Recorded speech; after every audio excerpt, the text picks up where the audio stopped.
A paz do Senhor, irmãos. Hoje nós estamos iniciando a nossa escola bíblica dominical de uma forma diferente, em virtude dessa pandemia, do Covid-19, e obedecendo, às orientações das autoridades que não pode haver aglomerações e alguns decretos que na realidade já foram estipulados, pelos governos. Então a gente, seguindo essas orientações, a igreja ela está praticamente com a sua programação online, E hoje na nossa escola bíblica dominical nós iremos tratar de um assunto que eu julgo que é um assunto importante para a igreja e também para os cristãos. Como nós estamos em ritmo de escola bíblica, nós vamos falar hoje acerca de uma visão que Deus deu para o profeta Daniel. Na realidade, não foi bem para Daniel. Deus dá um sonho a Nabucodonosor, que era o imperador, o rei da Babilônia, e esse sonho, na realidade, ele fica aqui meio que intrigando, O rei não consegue discernir o que é aquele sonho, então ele, de uma certa forma, ele busca decifrar o que significava aquele sonho. E aí onde é que Daniel vai entrar na história, Daniel, ele é um jovem hebreu que foi levado cativo juntamente com muitas pessoas, para a Babilônia, do povo judeu. Só que ele foi uma pessoa privilegiada. Ele, na realidade, ele passou a viver no palácio, e ele tinha, assim, vamos dizer, acesso ao rei. Então, não foi por acaso que Deus colocou ele lá no palácio, não foi por acaso que ele chegou lá no palácio. Deus tem os seus métodos de trabalhar, E ali foi a providência de Deus ter colocado Daniel lá no palácio. Então, eu convido você a abrir a Bíblia no livro de Daniel, no capítulo 2. Após essa leitura, nós vamos fazer uma oração pedindo para que o Senhor Jesus, através do seu Espírito, venha sobre nós nessa manhã, nos orientando em tudo do que devemos fazer, e que Ele também venha nos dar orientações acerca desse texto para as nossas vidas. Soberano Deus, eterno Pai, em nome de Jesus Cristo, entregamos a Ti, meu Pai, esta escola bíblica dominical, juntamente com os Teus filhos, juntamente com aqueles que estão ouvindo pelas redes sociais. Senhor, se conosco, abençoando as nossas vidas. Entregamos também a nação brasileira, todo o globo terrestre, Senhor. Que o Senhor esteja nesse momento visitando cada família que está sendo atingida por esse vírus, levando a Tua cura, Senhor. Meu Deus, visitando cada um deles, ó Pai, visitando também aqueles que perderam entes queridos por causa desse vírus, trazendo a paz de espírito, Pai, que eles possam, meu Deus, serem confortados nessa manhã com a Tua presença. Se conosco, nos cobre com Teu sangue, nos guarda em nome de Jesus. Eu pulei a ordem, Eu disse que nós iríamos ler e depois orar, mas a ordem dos fatores não altera o produto. Então nós vamos aqui para o texto bíblico, que está no livro de Daniel, no capítulo de número 2, a partir do verso 38, que é o que nos interessa. O capítulo é extenso, mas nós vamos, de uma certa forma, fazer a leitura. Então vamos lá, versículo 38, diz assim: E onde quer que habitem os filhos de homens, na tua mão entregou os animais do campo e as aves do céu, e fez que reinasse sobre todos eles. Tu és a cabeça de ouro. E depois de ti se levantará outro reino inferior ao teu, e um terceiro reino de bronze, o qual dominará sobre toda a terra. E o quarto reino será forte como ferro, pois como o ferro esmiuçará e quebrará tudo. Como o ferro que quebra todas as coisas, assim ele esmiuçará e fará tudo em pedaços. 41. E quanto ao que vistes dos pés e dos dedos, em parte de barro, de oleiro e em parte de ferro, isto será um reino dividido. Contudo, haverá nele alguma coisa de firmeza do ferro, pois vistes o ferro misturado com o barro. E como os dedos dos pés eram em parte de ferro e em parte de barro, assim, por uma parte, o reino será forte, e por outra parte será frágil. Quanto ao que viste de ferro misturado com barro de lodo, misturar-se-ão com semente humana, mas não se ligarão um ao outro, assim como o ferro não se mistura com o barro. Esse texto já é a parte da interpretação do sonho, né? Eu peguei essa parte final, que é a parte da interpretação, e posteriormente a gente vai usar para fazer uma análise. A verdade prática dessa lição está no versículo de número 47, que é o seguinte: respondeu o rei a Daniel e disse: certamente o vosso Deus é Deus dos deuses, e o Senhor dos reis, e revelador de mistérios, pois pudestes revelar esse mistério. Qual o objetivo da nossa aula de hoje aqui na nossa EBD?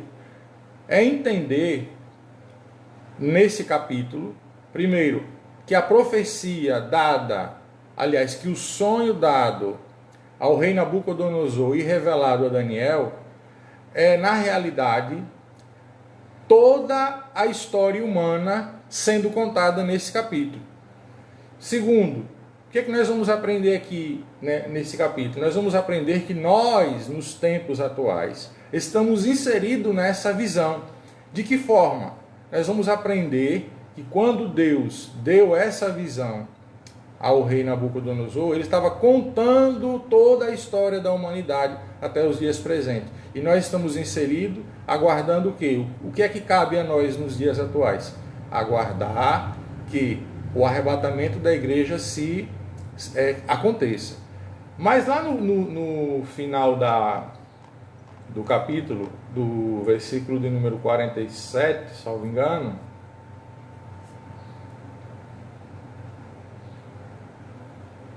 pronto, versículo 44. Mas nos dias desse rei, o Deus do céu levantará um reino que não será jamais destruído, e este reino não passará a outro povo. Esmiuçará e consumirá todos os reinos, mas ele mesmo subsistirá para sempre. Então você percebe aqui que quando você lê a princípio a visão, quando você tenta entender a visão, na realidade ela é autoexplicativa, vamos dizer assim, não tem muito mistério.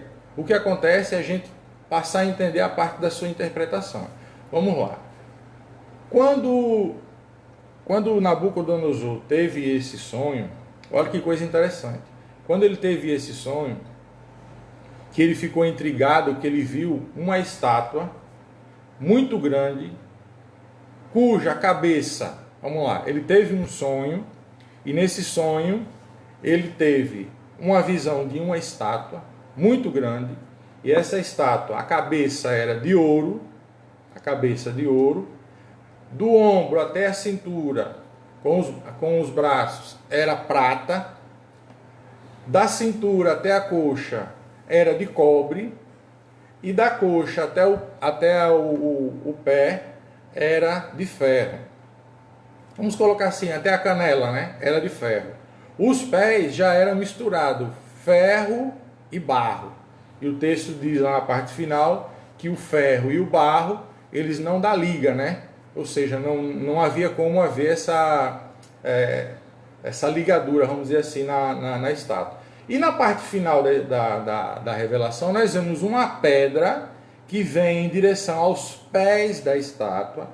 E essa rocha, né, ela bate no pé da estátua, e a estátua é quebrada, ela é esmiuçada. E a parte final diz que essa pedra representaria alguma coisa que viria do céu para a terra, quebrando essa estátua. Então vamos lá, vamos começar a entender essa visão. Antes de começarmos aqui versículo por versículo, a gente tem que entender que quando Daniel recebeu a interpretação da visão, nenhum desses reinos, com exceção do reino da Babilônia, ao qual ele estava cativo, ele era escravo lá na Babilônia, existia. Os demais reinos que nós vamos falar agora, que é a visão da estátua, eles não existiram. Nós estamos falando aqui de aproximadamente 2.700 anos de história. Olha só, Deus revela a Nabucodonosor 2.700 anos de história, aproximadamente. E você vai entender que nessa revelação, dada a Nabucodonosor, ele ficou assim intrigado porque não tinha dentro da Babilônia nenhum astrólogo, ninguém ligado a essa questão que conseguiu dar a interpretação do sonho. O que acontece então? Ele ficou intrigado porque até ele mesmo do sonho, ele não sabia dizer, olha, eu sonhei isso e isso, eu quero que vocês me expliquem. Na realidade, ele baixa um decreto e ele diz o seguinte: se não houver dentro do meu reino ninguém desses que me cercam aqui na corte para interpretar, eu vou mandar exterminar todos. Então o que acontece? Daniel é alertado. Daniel disse, olha, avisam para Daniel, lá no início do capítulo. Eu estou dando esse contexto histórico para a gente já entrar na questão da revelação. Lá no início do capítulo 2, o rei mandou chamar os magos, os astrólogos, os encantadores do reino. Ninguém conseguiu decifrar isso aí. Ficou um mistério lá no reino. O rei sonhou e não sabe o que sonhou, eles foram consultar os deuses dele e na realidade não houve interpretação da parte dos deuses deles, né? Então, o que acontece? Daniel soube por um homem chamado Arioque, que era capitão da guarda do rei e amigo de Daniel, e disse, olha Daniel, saiu um decreto aí e o rei mandou matar todos. Inclusive, se vocês também vocês de Israel, se não conseguir resolver esse problema, todo mundo vai entrar também nesse decreto, vai ser morto. Então, o que acontece? Lá no versículo 17, Daniel vai para sua casa e faz saber para os amigos dele, que eram Ananias, Misael e Azarias. E juntos, eles vão no capítulo 18 interceder a Deus em oração, para que Deus mandasse a revelação desse sonho, a interpretação desse sonho. E o que acontece? Lá naquela parte que nós lemos, já na parte final do capítulo 2, Daniel então entra na presença do rei, né? Entra na presença do rei, só achar aqui só o versículo exato para a gente fazer o comentário. Pronto, versículo 31. Ele entra na presença do rei e disse, rei, eu recebi do meu Deus a interpretação para essa visão. E o rei fica maravilhado, então me conte. Lá no versículo de número 31 diz o seguinte, ó, tu estavas vendo, e eis que uma grande estátua, muito imensa, cujo esplendor era excelente, e estava em pé diante de ti, e a sua aparência era terrível. A cabeça daquela estátua era de ouro fino, o seu peito, os seus braços de prata, o seu ventre e essas coxas de cobre, as pernas de ferro, e os seus pés em parte de ferro e em parte de barro. Estavas vendo isso quando uma pedra foi cortada sem auxílio de mão, a qual feriu a estátua nos pés e de barro e a esmiuçou. Então o que acontece? Quando Daniel começa a contar para o rei essa visão, a interpretação, o rei ficou maravilhado, porque o rei disse, eu não contei nada para esse rapaz. E esse rapaz do nada chega e já me conta que era uma estátua, e o rei começa a lembrar, é como se fosse a ficha caindo, né? Começou a lembrar e realmente é isso mesmo. E o interessante, irmãos, é que lá naquela parte que nós fizemos leitura final da interpretação, a partir do verso 38 que dá a interpretação, ele começa então a dizer para o rei, olha rei, essa estátua tem um significado. Deus revelou em sonho para o Senhor que é rei, mas essa estátua tem um significado. E nós vamos então entrar no significado dessa estátua. O interessante, irmãos, por que eu coloquei, já que o tema era livre, por que eu coloquei esse tema? Porque há muito tempo atrás, eu não sei dizer nem quantos anos são, é muito tempo, a primeira vez que eu fiz um estudo sobre esse capítulo, eu fiquei assim intrigado, né, com algumas coisas, porque a profecia bíblica, você só vai entender ela na história. Então, você acompanhando ela na história, você passa a entender a profecia bíblica e você começa a ver que a história, ela ratifica a profecia bíblica dada por Deus. Então, o que acontece? O Daniel vai ao rei, então começa a dar a interpretação de coisas futuras. Ou seja, não era algo para aquele tempo do rei. O rei estava no contexto da visão, mas o rei era a cabeça. Ele disse para Deus: olha, rei, na visão, na interpretação que Deus me deu, você é a cabeça. A cabeça do que na visão? É na cabeça de ouro. Olha o que é que diz aqui a interpretação. Vamos lá. A cabeça da estátua era feita de ouro puro, e o peito e os braços eram de prata, e o ventre e os quadris eram de bronze. Blá, blá, blá. Vamos para o que interessa aqui. Babilônia foi muito bem simbolizada pelo ouro. Sua principal divindade era um deus chamado Ben-Marduk, cuja imagem era de ouro. Contudo, o Império Babilônico não duraria para sempre. Nós vamos aprender aqui que todos esses impérios tinham data de validade.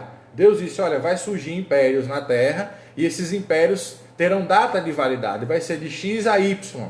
Um império vai destruir o outro. Então começa pela cabeça. A cabeça era a Babilônia, e passariam mais ou menos do ano. Isso aqui vamos dizer assim, historicamente falando, né? Babilônia, ela existiu como império do ano 609 a.C. ao ano 539 a.C. E ele seria derrotado por um outro império. Então, nesse período todo, que era a cabeça de ouro, que representava a Babilônia, com o seu imperador Nabucodonosor, no período da visão, da interpretação da visão, passou-se mais ou menos 70 anos, e o que acontece então? Ele entende, eu não sei como ele não ficou triste, mas ele deu a entender para o rei que aquele reino seria passado por outro, um outro reino se levantaria e destruiria o seu reino. Então vamos lá, já que a cabeça é de ouro e aquele reino passaria, então quem iria suceder na linhagem da estátua a cabeça de ouro? Seriam o quê? O peito e os braços de prata, que na realidade seria o Império Persa. Uns dizem Medo-Persa, né?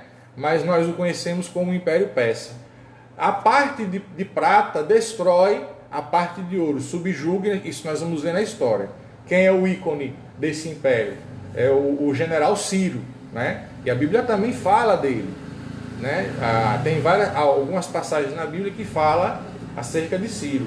Como a prata é inferior ao ouro, o reino que seguiu Babilônia era inferior em riqueza, ou seja, Babilônia tinha, vamos dizer assim, um poderio em ostentação, em riqueza, em luxo, com relação ao reino persa. Mas como o peito e braços, olha só, o peito e o braço são menores do que a cabeça, esse império que sucedeu o domínio mundial foi maior em extensão, ou seja, a cabeça no tronco, ela é pequena, já essa parte do tronco para cima ela é maior. Então, territorialmente, o Império Persa foi maior do que o Império Babilônico. Houve mais conquistas e Ciro, então, vai e destrói o Império Babilônico. Então, nós vemos aí, já estamos na parte de prata da visão, não é verdade? Então, vamos agora para a parte de bronze. Eu tô puxando aqui porque nós estamos em uma aula, né? Então a gente não pode também perder muito tempo com algumas coisas que eu poderia estar falando aqui, mas eu estou indo diretamente na revelação em si. A parte do ventre da estátua, que é a parte que já difere, né? Já não é mais a prata, cabeça ouro, o tronco prata. Vamos agora então para a parte de bronze, né? Quem é esse império que surge então para destruir Ciro?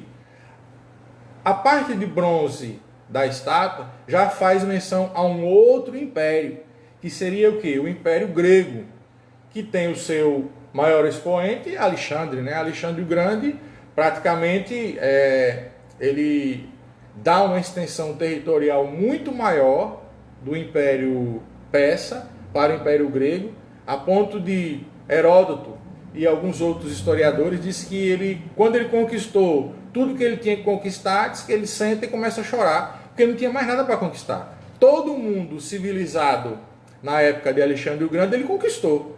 Só que os gregos tinham uma cultura interessante. Eles subjugavam as nações que conquistavam, mas eles deixavam que as pessoas vivessem a sua cultura. Eles não queriam destruir aquela cultura. Então os gregos, quando eles vêm ascender como império na mão de Alexandre, eles conquistam tudo. Todo mundo civilizado, do Ocidente ao Oriente, eles vão conquistando. O ventre de bronze da estátua representa o domínio da Grécia. Alexandre o Grande, rei da Grécia, isso nós podemos voltar lá para o texto, especificamente, já no capítulo 8 de Daniel, que fala daquela outra visão dos animais, né, do leopardo, do urso. Ali já é falando mesmo que cada animal desses representariam esses impérios. Se você quiser depois ler o capítulo 7 e o capítulo 8, você vai ver ali também que a besta representando o Império Romano. Então esses animais daquele capítulo faz menção a esses impérios também. Aos 33 anos de idade, liderou os gregos para conquistar os medos e os persas na batalha de Arbelá, em 331 a.C. O Império Grego permaneceu até o ano 168 a.C. Os soldados gregos se distinguiam por sua armadura de bronze, seus capacetes, escudos e machados todos de bronze. E você percebe que cada material desse da estátua faz menção ao Império porque ele usava aquilo, ou porque tinha em abundância dentro do Império. Não é verdade? Então, Alexandre destrói o Império Medo-Persa, que era o Império de Ciro, que era o governador, o imperador, e Ciro, por sua vez, destruiu o Império Babilônico, que tinha Nabucodonosor como rei. Então, agora vamos para a parte das pernas, que é a parte que já fala de um outro mineral, né? Que é o ferro. E a quem se refere, então, as pernas? A que impérios? Se nós estamos falando aqui de impérios que iriam surgir na Terra, eu vou já abrir uma brecha aqui dizendo também que quando nós estudamos essa passagem, a Bíblia está dizendo que depois desse último império que nós vamos ver aqui agora, não surgiria mais na Terra nenhum outro império. A Bíblia está dizendo que depois da queda desse último império aqui, nenhum outro império surgirá na Terra. É importante a gente frisar isso. Então vamos lá. O último império aqui da estátua, da divisão da estátua, que está nas pernas, é o ferro. E esse império é representado por Roma, pelo Império Romano, pelos Césares, pelos os seus imperadores, todos, que na realidade conquistam quem? O reino de Alexandre, que é o reino grego. Então eles vão lá, destrói, e o Império Romano passa então no ano 168 a.C., e é bom frisar também para os irmãos que o Império Romano ele vai fazer parte também da vida de Jesus, porque o que acontece? Quando o Império Romano, quando Jesus nasce, né, na época do nascimento de Jesus, quem estava tomando conta de Israel e de toda a Europa, norte da África e parte do Oriente, era o Império Romano. Então, as pernas de ferro, na realidade, é o Império Romano, que começou a ascender em 168 a.C. E a parte que nos interessa seria essa parte final aqui, que seriam a parte de ferro e a parte de barro. Lá no pé da estátua, irmãos, nós temos uma coisa interessante. Nós temos lá na parte final da estátua, deixa eu pegar aqui o texto, a parte que diz assim, que o ferro, né, ele não se mistura, que o ferro ele não se une com o barro, o ferro não se une com o barro. Então o que acontece? O Império Romano chegou a dominar a grande parte da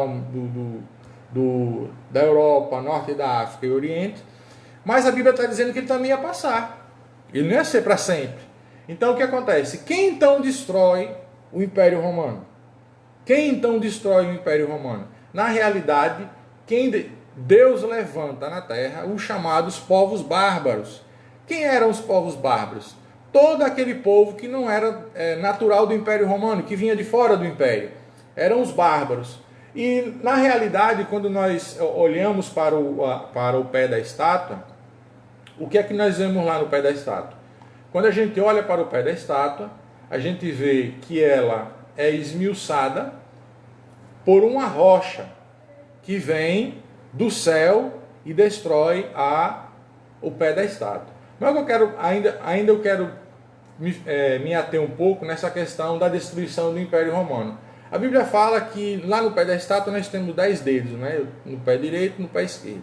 E coincidentemente, não vou dizer coincidentemente, mas vamos dizer assim, Deus na sua infinita bondade para querer velar pela sua palavra, nós vamos ver que 10 povos bárbaros se levantam na Europa para poder acabar com o Império Romano. Isso não foi de uma vez só, foi aos poucos. Levantava os anglo-saxões, os visigodos e outros povos lá, que posteriormente esses povos, esses 10 povos bárbaros, fundou o que é hoje a Europa. Um desses povos fundou o país da França, outro fundou a Grã-Bretanha, outros a Alemanha, e foi. E a Bíblia diz que a união desses povos não deu liga para que o Império, então, permanecesse vivo, né? Então o Império rui, o Império Romano cai, e quem fica lá são esses povos aí, essas 10 tribos bárbaras, e daí o tempo passa, essas tribos então dá a origem ao que é a Europa hoje. Quando você vai para o continente europeu, você vê a França, a Inglaterra, estou colocando aqui os ícones, né? A França, a Inglaterra, a Alemanha, a Itália, e por aí vai. Esses povos aí, o que acontece? Deus, na realidade, dá provimento para que a profecia se cumpra. Então, o que é que fica lá no lugar do Império Romano? Ficam as nações da Europa hoje. No início, lá nos séculos 18, 19 e 20, o que acontece? Muitos desses países, eles são criados em monarquias, né? Ainda tem hoje, por exemplo, na Inglaterra, você vê a monarquia britânica, você vê na Espanha, você vê na Holanda, mas não é como antigamente. Essas monarquias, elas atualmente, hoje no mundo, elas não têm o poder que tiveram no passado.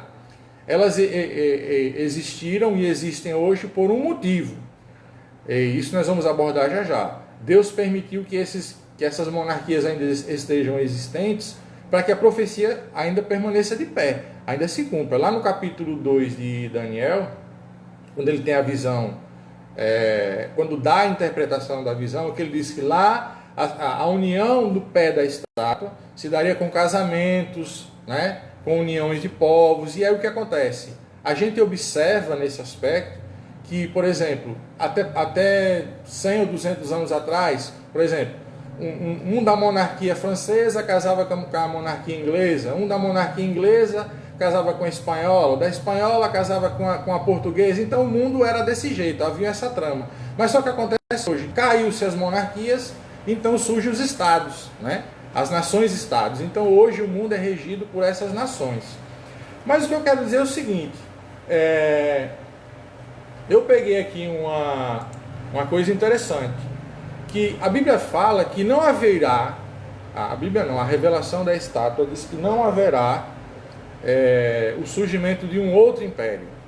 Mas a gente fazendo uma analogia, para que o anticristo reine na terra, ele vai precisar de um poder econômico, de um poder religioso e de um poder financeiro, para que ele instaure o seu reino aqui na terra. Então o que acontece? Hoje no mundo não haveria condições, hoje, atualmente, porque nós não temos um império hoje no mundo que unificaria, por exemplo, uma só política, né? uma só moeda e uma só religião. Mas o que nós estamos vendo hoje é o seguinte, são ensaios de coisas que vai acontecer lá na frente. Então, por exemplo, quem diria que essa pandemia que estamos vivendo hoje afetaria o mundo todo de uma só vez? Estamos falando de países ricos, como Estados Unidos, como Itália, como Alemanha, né?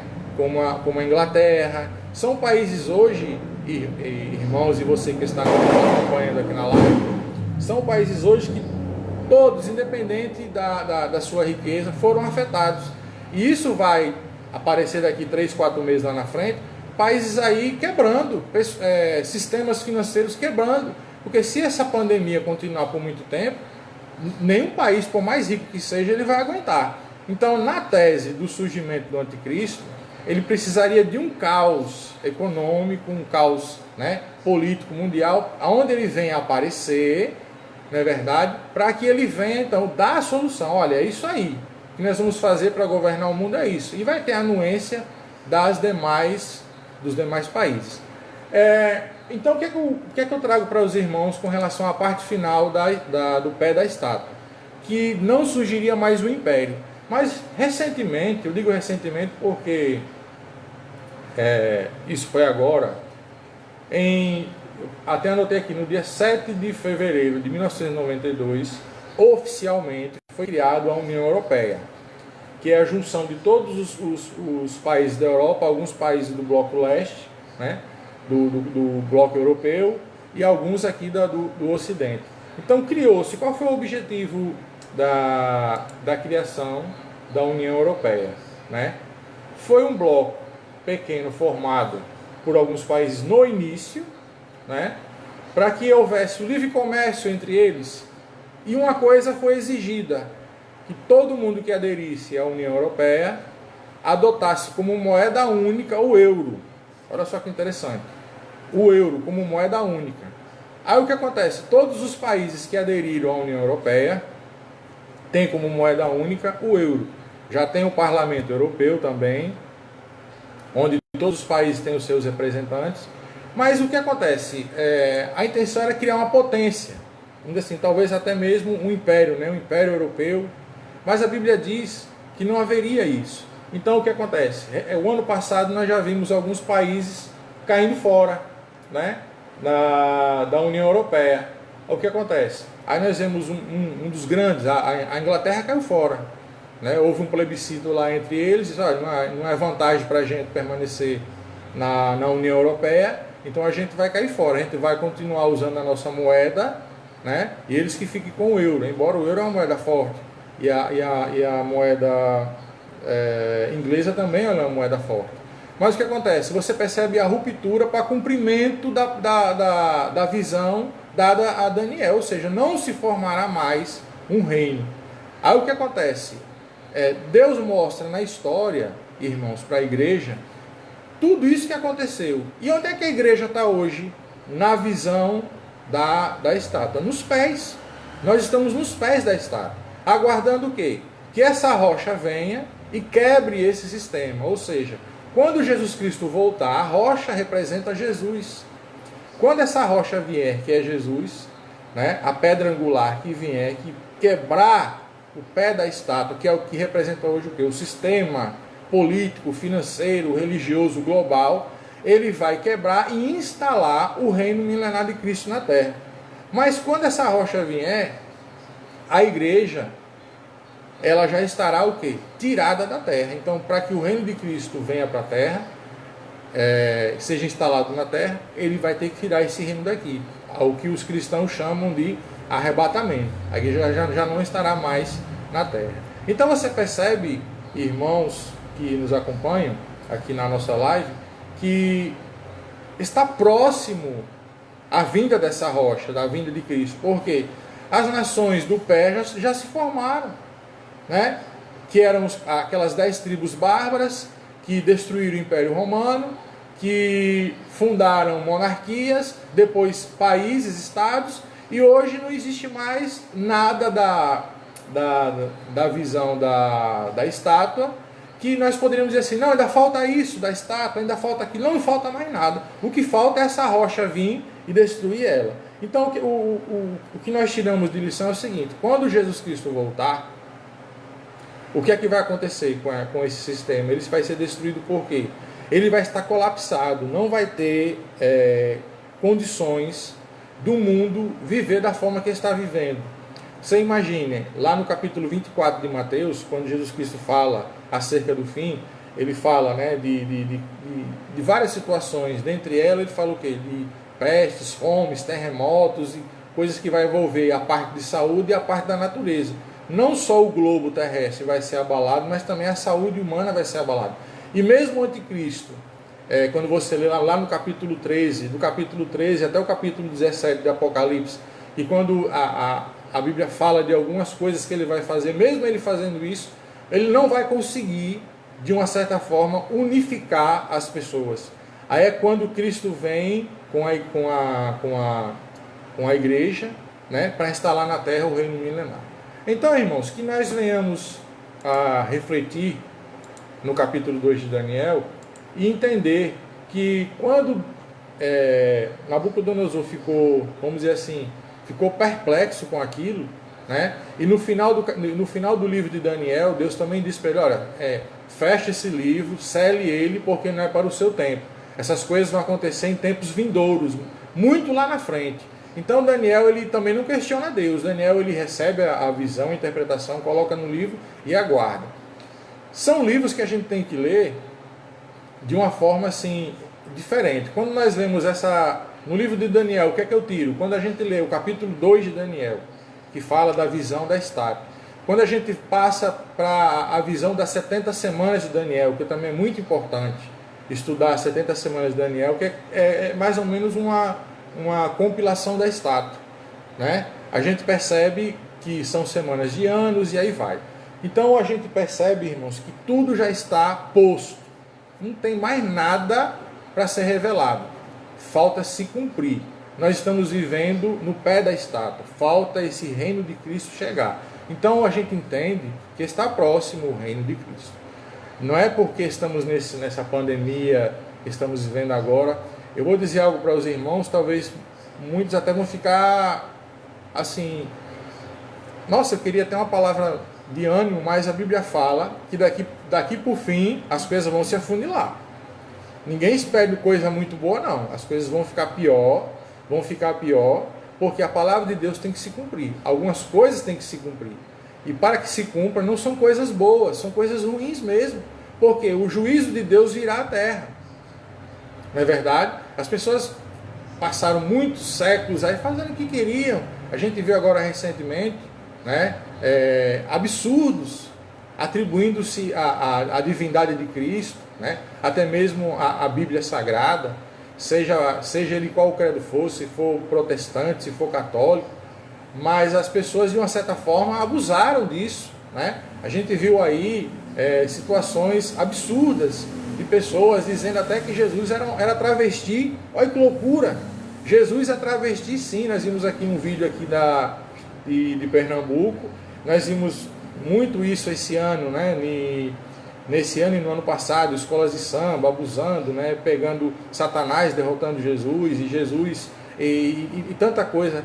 Até eu ficava pensando, meu Deus, a gente que é cristão, a gente às vezes vai se levantar nas redes sociais para querer expor, e a gente é mal entendido. Então eu fiquei meio que de lado, deixando Deus dar a resposta. Eu coloquei na minha mente assim, bom, se realmente Deus se sentir ofendido, que Deus tome as devidas proporções. Eu, como servo de Deus, eu tenho que orar pedindo perdão, intercedendo, pedindo perdão por essas pessoas, como Cristo fez na cruz. Pai, perdoa-os porque eles não sabem o que fazem. Então a gente ora nesse sentido. Agora o que acontece? Deus, irmãos, Deus ele é amor, mas ele também é justiça. A balança de Deus, ela é igual. O amor e a justiça estão iguais. Então as pessoas elas brincaram. Nós como crente, preste atenção. Ontem eu estava tentando fazer um vídeo, eu até cheguei a fazer o vídeo, né? Estava comentando com o Daniel ainda há pouco, mas não consegui transformar ele da forma que eu queria. Mas preste atenção, irmãos, Deus, na realidade, ele dá a corda, né? As pessoas vão lhe dar a corda. Quando Deus puxa, é de uma vez só. Então o que a gente está vendo nessa situação aí? Está vendo agora Deus dizendo, olha, espera aí, agora eu vou fazer com que as profecias se cumpram. Aquele tempo de facilidade, aquele tempo está se esgotando. Cabe a nós entender uma coisa, preste atenção. Parábola das 10 virgens. Eu vou terminar agora esse vídeo com essa parábola. Parábola das 10 virgens. 5 prudentes, 5 loucas. 5 tinham azeites e 5 não tinham azeites. Não é verdade? E essa parábola, irmãos, essa parábola não foi dita para o mundo, foi dita para a igreja. Quando Jesus voltar, a metade da igreja vai estar com azeite e a metade não vai estar. Mas tem uma coisa interessante na parábola que diz assim: quando o noivo chega, todas estavam dormindo, todas, as que tinham azeite e as que não tinham azeite. Então cabe a nós despertar desse sono. Não vai ser muito tempo não. A visão dada a Daniel, ela é bem específica. Estamos no pé da estátua, não tem mais o que fazer. Aguardamos a vinda de Jesus para que ele venha instaurar o seu reino milenar aqui na terra, destruindo a besta, o anticristo, o falso profeta, dando a essa humanidade uma nova chance de viver segundo a justiça e o amor de Deus. Amém? Que Deus então te abençoe nessa manhã. Se você puder em casa, reflita no capítulo 2. Ele é um pouquinho extenso, mas ele é muito interessante. No capítulo 2, entenda que essa visão, embora dada há mais de 2.700 anos atrás, ela chegou até você. Você faz parte também dessa visão. Então você está nos pés dessa estátua, entendeu? Você faz parte dessas nações de hoje, aguardando a vinda de Jesus. Amém? Que nós possamos dizer: Maranata, ora vem, Senhor Jesus Cristo. Que Deus te abençoe e que Deus te guarde. Você e a sua casa sejam abençoados nessa manhã, em nome de Jesus.